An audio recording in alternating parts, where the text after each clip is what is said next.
Hello and welcome to Podville Entertainment. So as we have mentioned that we'll be adding a couple of shows, and this is I feel like it's going to be one of my favorite shows under Podville. It's the Conversation Circle. I'm Andile Gondile, and your host for this show will be Toby Letlapi. How are you doing? I'm good, how are you? I am well. So what are you looking forward to on this show? I'm looking forward to gathering info, hearing people's views on what is really important, having conversations that are meaningful, and basically coming with solutions to problems that exist.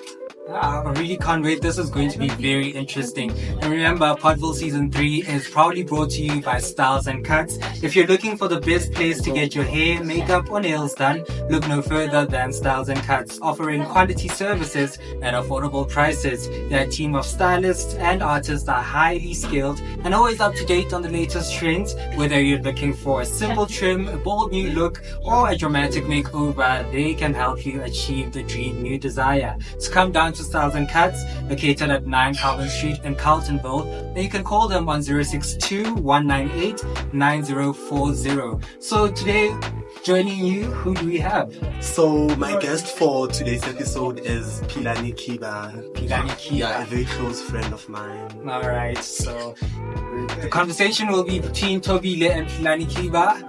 Let's have him in. Hey besties, you are tuned into the Conversation Circle with myself, Toby Letlapi, and today I have the glamorous, the gorgeous, the big, the queen, Philani Khiba. Hi, my angel. I'm good. How are you? I am amazing. I'm so excited. Finally the day is here, the day that we've all been waiting for. So, it's in it. Welcome. Thank you so much, my loves. You're good. I'm over the mood actually. I can't wait for the conversations that we're about to have, right? Yeah, I'm really, really excited. So hopefully, later to the very excited. Okay, so the reason why I want us to have this conversation is because I want, us to kind of unpack the actual conversation related to sex or sexual orientation, the perspective that you have, and the kind of understanding that we need to instill on people, specifically people that are either blatantly ignorant or people that don't know stuff about sex or sexual orientation. So I want this conversation to kind of help people garner understanding on what sexuality means and what sex in and of itself, and how both dichotomies differ. So as a queer person, having to exist in a place like Carltonville, where we obviously know that people are ignorant, and their ignorance is kind of not only intentional, because we've been having these conversations. Absolutely. Having conversations about sex. We've been having conversations about sexual orientation and identity, everything. Yes. So having to exist as a queer person, what does it mean, to exist? And having to tell people the same thing over and over again. How does the conversation repeating itself for all these years make you feel like as a queer person? Does it give you motivation to keep on talking about it? Or is it kind of irritating? Tell me about it. It's a very complex, situational thing, right? Because it is so annoying, having to explain yourself every single day to people, right? And the thing is, there's so many things, dramas, series, stories, the books, everything, the internet, social media on its own. I just feel like people just choosing to be very ignorant on purpose, right? And they want you to keep on explaining yourself to them every single time, and every chance you get. But I stopped doing that, to be quite honest with you, as a queer person. I was like, what is, I'm happy, and I know that I'm happy, and being me every single day, every chance that I get. And, I really love having conversations with people. So I just feel like sometimes we really need to have conversations with other people, just to enlighten them, not necessarily to explain ourselves. I think when we're saying explain yourself, now we're going into depth, right? But just to enlighten them and just Make them understand. Sneaky peeky, sneaky peeky fella.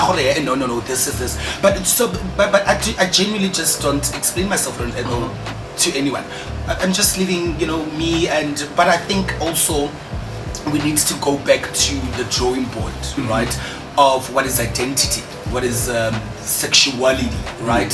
So that when we understand that, it becomes easier for us to maneuver and navigate ourselves and find our feet, right? So people just need to go back, understand what is sexuality, sexual orientation, what is identity, and so that we can tell them our experiences and from there, yeah. So personally, tell me about your experience as a queer person while navigating life, having to explain, having to behave a certain way, having not to say certain things because you feel like they're gonna hinder, understanding towards, the people that are listening. For example, homophobia has been there for so long. Absolutely. So at a point where as a queer person you try to explain to homophobes or people that don't really understand who you are, how has that affected you as a human being? How has it affected your journey as a queer person? How has it affected you as the way you perceive things, the way you tolerate people and all that? Tell me about the things that heteronormativity does to us as queer people, because we get told that heteronormativity is important because you were born a man, she was born a woman, so it should end there, while not understanding that sexuality is not synonymous to gender. So tell me about that your experience as an individual. How has it been? What did you garner? What did you give out? What did you experience? I think it has affected my esteem, to be quite honest with you. It has affected my esteem in a very broad way, right? And how I do things, how I live, how I want to talk. Because we need to be honest, we are very boxed as the queer people, right? We were placed on pedestals. There's certain things that are expected us to do, not to do.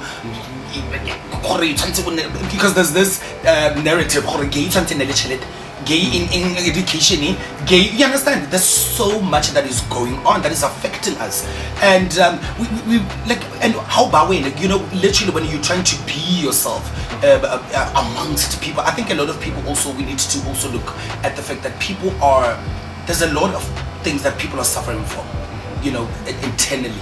People are not happy, and they also want to impose and also project. You understand? Okay. As when you are happy in living your life, and the way when you see or believe things, you understand? That's not what we want. That's not how God wants things to do. That's not there's so much that is happening, you understand? The world is just a mess. People are a mess, right? Can we just allow ourselves to be happy? So I think I've given myself that, you know what, girl, you need to be happy. Do things that are for you. And we really don't have to explain ourselves to people, right? And the Bible shandy's thing of going back and forth with people arguing about the Bible and being gay and that is not how I want to live. That is not how I want to do things. I am gay and it's not gonna change, right? And that's why I'm saying it has affected my esteem, right? And to a point where I was like, you know what, now I just can't function to my optimum best, and I just had to stop with everything that is happening in the world, silencing all the noises, right, and focusing on what is it that I really want to do, me, right? Do I really want to go to school to make society happy? Do I really want to wear a skirt to make people happy, right? Do I have to work hard to make money to make people happy, or me, right? So I focused on that, and it's like, I just want to do things for me as a queer person, and I really am. I'm an advocate of, of live your life the way you see it fit. To the young gay people, I always tell them that I love queer people, you know, and sometimes society wants us to they always put us up against each other, you know, they want us to fight who's better than who. Is Shani better than Tobile? Is Tobile better than Philani? Is who better than who? They are going to always, you know, put us up against each other. But do you? I always tell that to the younger ones. Just do you, my loves, because of experience. I've experienced it. I've lived where I've been judged every single day. You know, and then they laugh. You know, they do their weird remarks, right? And doing it at a distance. So I always tell the younger ones that, you know, from experience, do what makes you happy, right? As a gay person. I mean, I think in the dictionary it does say happy, so you need to be happy as a gay person. I love the fact that you echo the importance of subjectivity. Absolutely. That you are in charge of your own life. You are. And at a point where you appear as a queer person in society, obviously you're bound to be discarded. Absolutely. You're bound to be stigmatized or marginalized in any way because you are queer.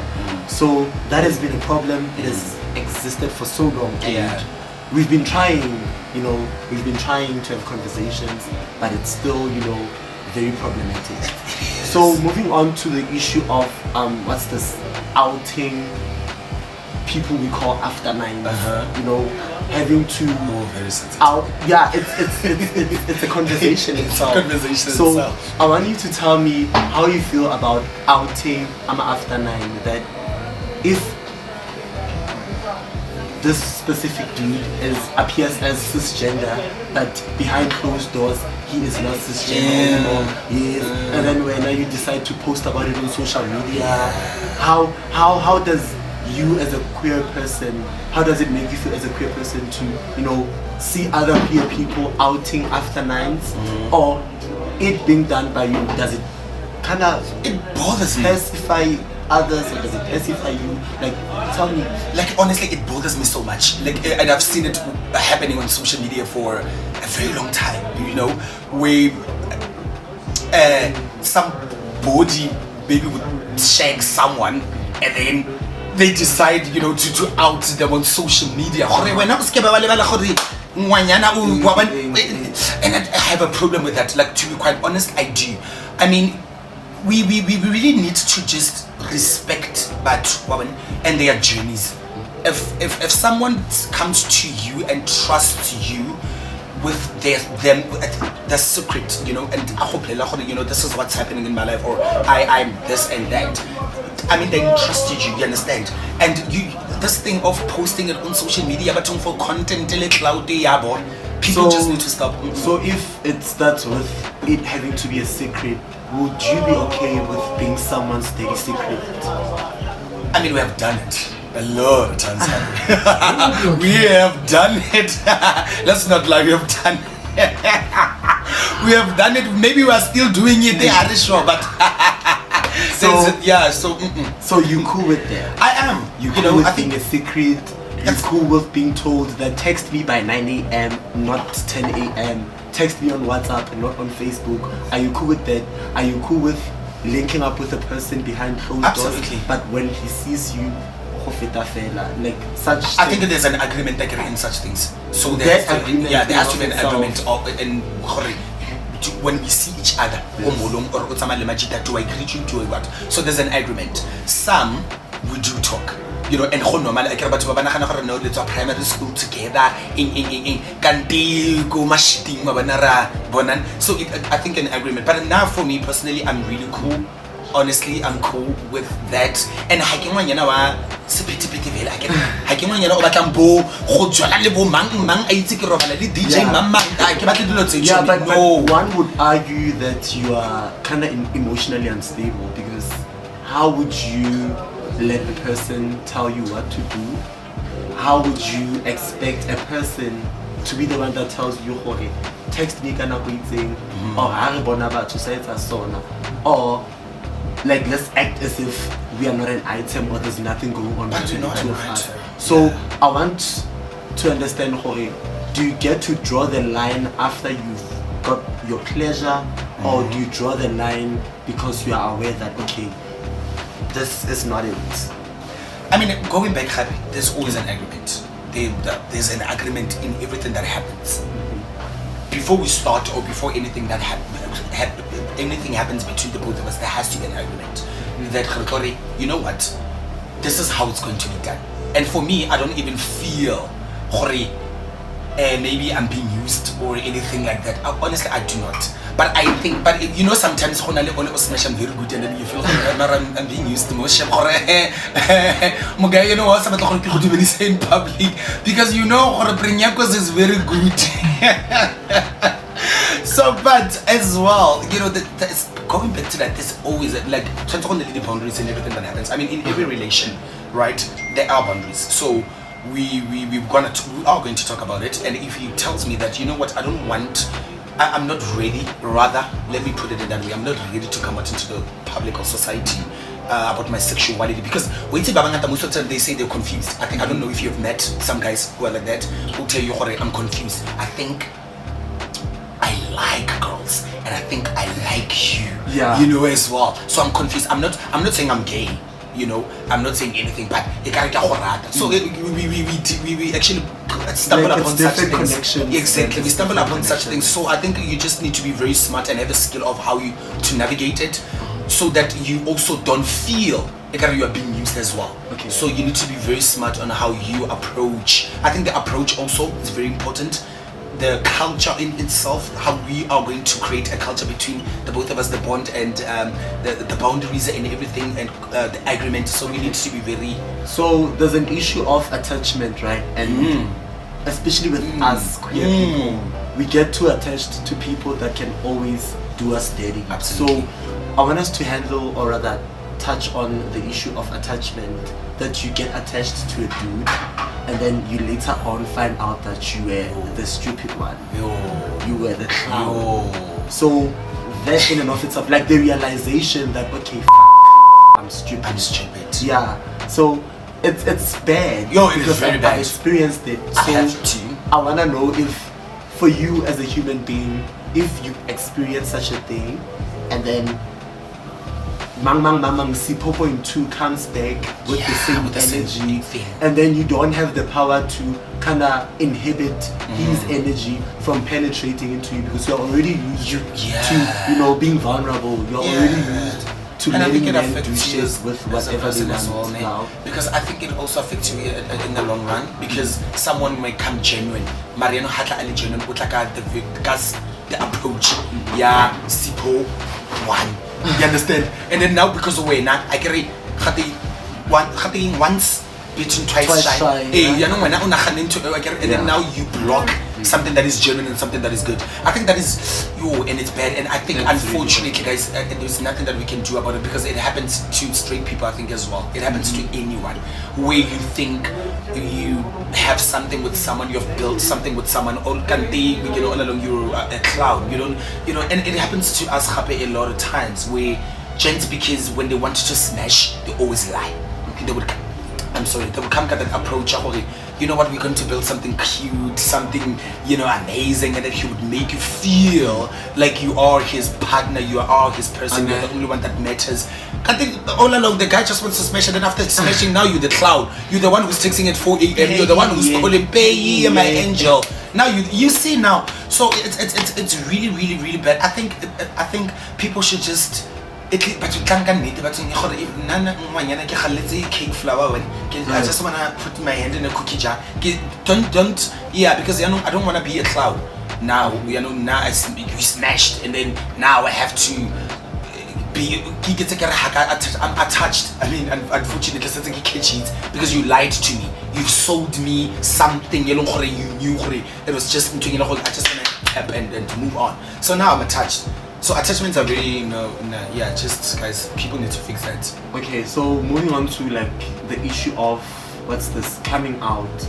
Do you feel like coming out is a thing, or the fact that we are human beings affords us a chance to do whatever? Meaning, if I wake up tomorrow and say, okay, I am gay, not saying you chose to be gay, but when you get to, do you feel like, is it essentially coming out, or when you come out, you need to kind of put people in a table and then tell them that you're coming out?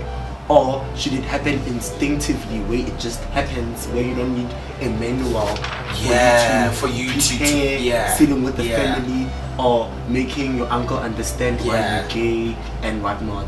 Because you can tell your family that you're gay, and then they still not accept. Absolutely. So the issue of coming out is kind of complex as well. It is. Who do you come out to? How do you come out? Do you say, okay, I was in the closet, now I'm coming out? Like, how do we kind of deal with the conversation, the issue of coming out? Do you feel like coming out is a thing, or we are just human beings, and anyone, when I say anyone, I mean the bisexuals, the pansexuals, the demisexuals, like every single person that is, that fits in the LGBTQIA plus community. So I want to understand, Uti, is coming out a thing, or singabantu nje, but I wake up tomorrow and then I say I'm bi. It's not even supposed to be that deep. It's not even supposed to be about me having to come out, or me having to explain to you, I am bi. So tell me about the issue of coming out, and you can kind of link it to your personal experience if you've ever came out. Oh, I've never came out. I honestly did not have that gay. No, I have never. So for me, I think it's also very tricky, right?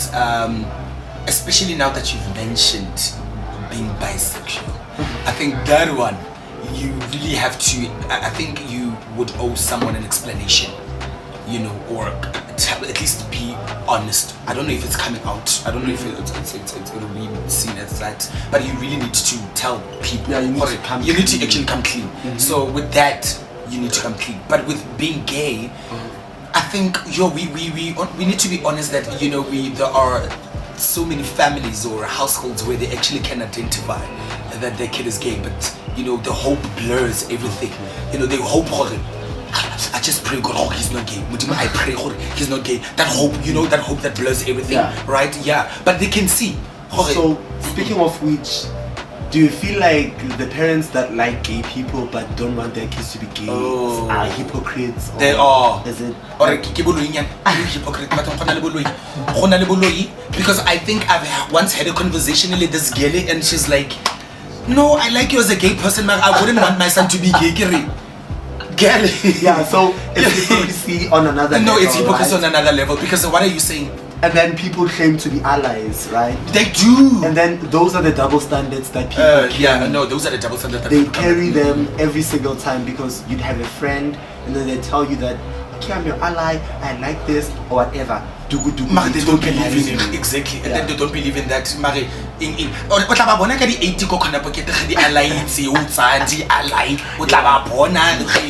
the 8th, I like, and then but they don't defend you understand? You. They do not defend you. Exactly. And they will also bring up the Christian conversation thing. They always bring that up, like always, and it's so tiring. Like, to be honest, it's tiring. They just need to come with something new. That is old and cliche. Come with something new, but because it's really annoying. So this thing, in guys, it's not make sure. So let's talk about what's the stigma that has always been hanging around our heads regarding sex. Yeah, sex. Touch the sex. Let's talk about sex. And the stigma that people have. So tell me about one misconception you've heard about gay sex, or two men having sex. Like, what is the one misconception that you've heard? I want to know. Like, that one wrong idea or one foolish idea you've heard. And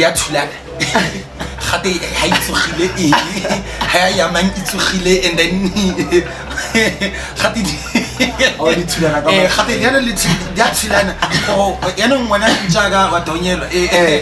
those conversations, women cutting in the on top, women on top,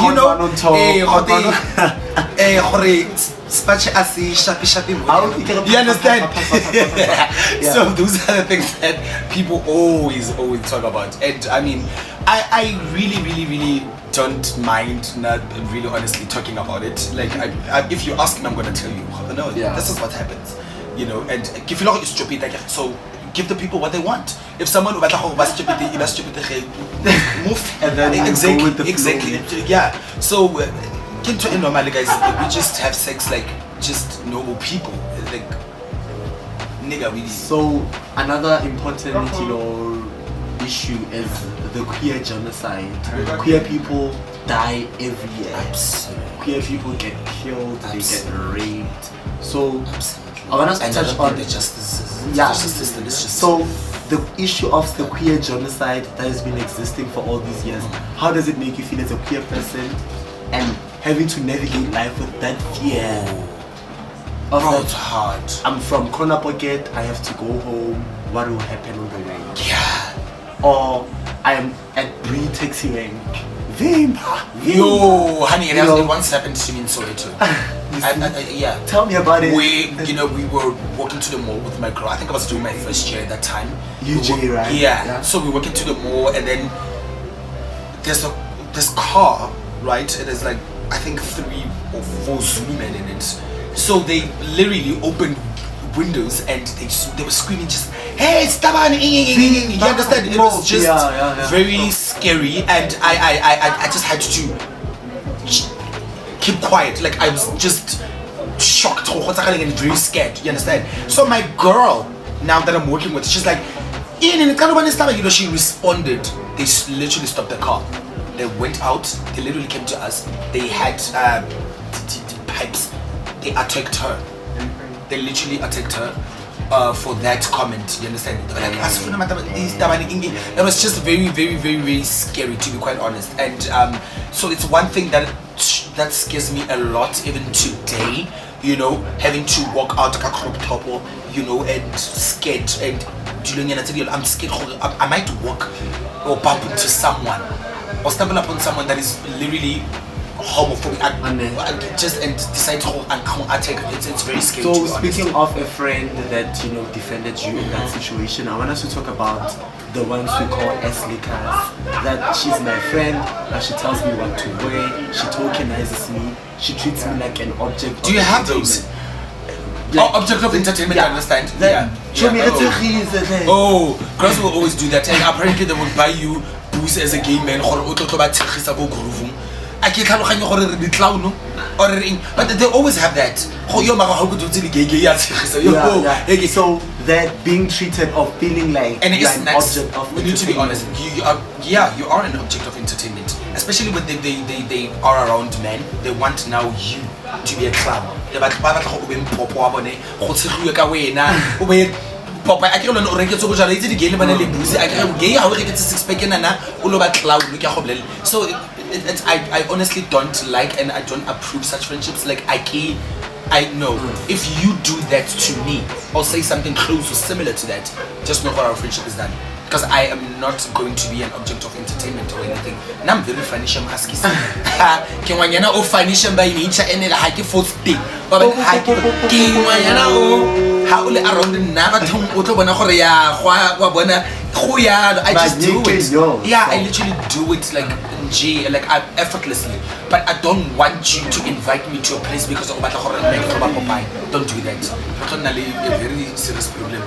Yeah, I don't like Aslikas, I don't like Banyana Belong or Bashiman as well. They also do that. At work, maybe for instance. No, that's not cute. Or being treated as That's different, not you know, Absolutely. that Absolutely. you are not like us. The way they say things, how they say them, Yeah. the manner in which I always say it is not in what you say, it is in how you say it. I always say that. So how you say things to me, what's going on with this person? You understand? Where do I stand with this person? So no. Okay, please account for all the misconceptions that people have regarding homosexuality and how they tend to, you know, kind of use heteronormativity values as a way of, you know, hindering homosexuality from, you know, being a thing. Because homosexuals are people as Absolutely different, and we people as much as So tell me about the division that, okay, as a cisgender person, you're being perceived like this because you're cisgender and it's a privilege. And then as a homosexual person, this and this and this and that and that. So tell me about these two things, which is a heterosexual person that is deemed as privileged because they're never slurred at, they're never worried about being exactly. So is it kind of unfair? Kamo, is the justice system doing us justice because they do have hate crime, right? So hate crime does kind of give us, a little bit of protection because you can always go and report whatever sort of homophobia. So tell me about these two things. How do they make you feel? How does it feel for I'm a queer person, but yet I'm labeled as different? As this, and I don't experience this or I don't get this. I mean, it is honestly unfair. I like the fact that you use the word unfair. It is very unfair. To be honest, it is very unfair. And I just don't understand. Going back to, the beginning of a conversation, so I beg your pardon, where I said we're being boxed and placed on pedestals. Like, it needs to stop. It really needs to stop. Like, can we just live as normal? Because you did say that we are normal. We are normal, right? We are human beings at the end of the day. It's just our sexuality, right, that is different to others, right? However, we're normal and we are human. Can we do what we like? Can we do what we believe in? Can we walk the way we want to walk? Can we talk the way we want to talk? Can we dress the way we want to dress? Because we don't place straight people on pedestals. We don't box straight people. We don't tell them you need to do this, you don't have to do that. Why should they tell us? Right? So a 13-year-old queer person from Limpopo, KZN is watching this video. Absolutely. What would you tell them in terms of, how they should navigate life while carrying, confidence, while carrying information, while carrying, the ability to exist because they've decided not to, pay attention to all the homophobia or whatever. So what can you say to that young queer person, that this is what you should equip yourself with in the long run, so that you can be okay in the future as a queer person? What are the do's and don'ts that queer people need to be cognizant of? I mean, I just to a young gay person out there, I just wanted to say you need to do you at all the times. Do you. We have different talents. We have different callings. We have different gifts. We have different. Things are different and things we're different people, right? And there are people who are going to hate you, whether you like it or not. There's someone out there who's going to shame you. There's someone out there who's going to try to impose and project. But you need to be happy with yourself. It starts with thyself. You need right? to be content. You need to be content. I always pray for contentment, right? You need to just silence all the noises, right, around the world and in your mind and everywhere, and stop competing with people. Don't look at Toby and then you want to do things because he's doing this and I want to do that. Comparison is a thief of joy. Absolutely, it's going to mess you up. So do what you really like. Success is in your hands at the end of the day, and being happy is also in your hands as well, right? So you need to check and go deep down in your heart and find happiness, right? And if your family, some of us are very lucky that we have families that, we need to applaud families who are very supportive, guys. We really need to applaud them. If you have a family that is very supportive, stick by those people and make sure that when you go out with that confidence. I always affirm myself every morning when I wake up. I look at myself in the mirror. I tell myself I'm beautiful inside out. I tell myself my steps are audit. I am beautiful. I'm very intelligent. Or when I get to the street, whoever says something that does not relate or resonate with what I believe in, I just nice. And then I walk tall and I stand tall and I become the better version of myself in every single thing that I do. So to the youngest gay people out there, just be you, stay happy. You need to be happy. Being gay is very nice. And